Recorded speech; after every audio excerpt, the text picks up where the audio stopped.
Rally Estonia tähistab tänavu 2 juubelit korraga. Nimelt möödub juulis juba 15 aastat esimesest võistlusest ning aastase pausi järel siia naasev WRC etapp on järjekorras 5. 2020, kui kogu maailmas oli väga erakordne olukord, õnnestus Eestis korraldada esimest korda WRC etapp. Nüüd 2025, kui me korraldame juba Rally Estonia 15. juubeli aastal 5. korda MM-etappi, siis nüüd täna ei saa küll keegi öelda, et me saime siis WRC etappi korras õiguse tänu selle koroona aastale. Jah, me saime selle võimaluse võib-olla kiiremini, aga me oleks kindlasti WRC etappi Eestis toonud ja selle tõestuseks on see, et sellel aastal 5. kord see juba toimub. Oma debüüdi MM-sarjas osaleva tehase tiimi värske täieõigusliku liikmena teeb Lõuna-Eestis Läti esisõitja Martin Sesks, kes suhtub Rally Estoniasse kui kodurallisse. Because if you look on the map from Riga, it's the same to go to Liepaja, where we had WRC Latvia last year, and Tartu, where we have Rally Estonia this year. So it's basically the same time amount to drive. So yeah, this year Rally Estonia will be our home event as well. Lisaks WRC paremikule ootavad korraldajad Rally Estoniale arvukalt publikut. Tunamulluse ürituse pealtvaatajate arv 50 000 loodetakse sel korral üle teha. Käesoleva aasta MM-karussellis vähemalt 6 etappi kaasa kihutav 25-aastane Sesks on üks, kelle superstaari oreool aitab kohale meelitada rahvast, eelkõige lätlasi.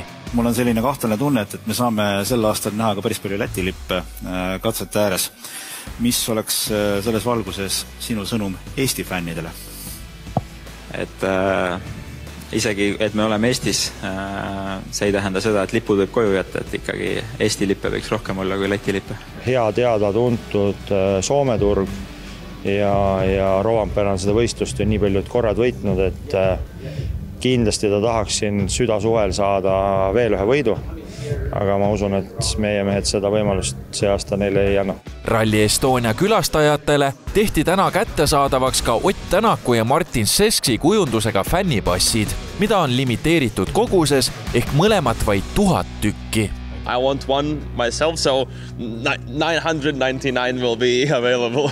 Kui eelmise aasta Rally Estonia oli koondunud kompaktselt Tartusse ja sealt lõunasse, siis WRC naasmine tähendab programmi laienemist, mis kätkeb endas 4000 ruutkilomeetrit. Liigume siis nüüd see aastaga tagasi Peipsiäärde ja Mustveesse, kus on välja kutsuvad katsed. Ja oleme siis selleks aastaks versus 23 teinud circa 40% uut, ehk siis sõitjatel on jälle avastamist ja on kindlasti võistlusmoment ägedam. Mõõduvõtu 20 kiiruskatse kogupikkus on pea 309 kilomeetrit, kuhu mahub muuseas vanu tuttavaid nagu näiteks Raadi linnarada või täiesti uusi nagu Hellenurme distants. Samuti on toimunud muudatus lõpupoodiumi asukohas. Tegelikult avapoodium on siis Tartus, aga lõpupoodiumi oleme viinud siis Power Stage'i lõppu. Power Stage meil toimub siis Käärikul ja oleme sinna loonud siis ägeda ala, kus siis inimesed saavad kiiruskatset vaadata ja ka siis lõpupoodiumit nautida. Mõte ongi siis see, et kui juba inimesed kuskil on ja koha peal on ka sõitjad ja võitjad, et siis teha selles ühes kohas ära.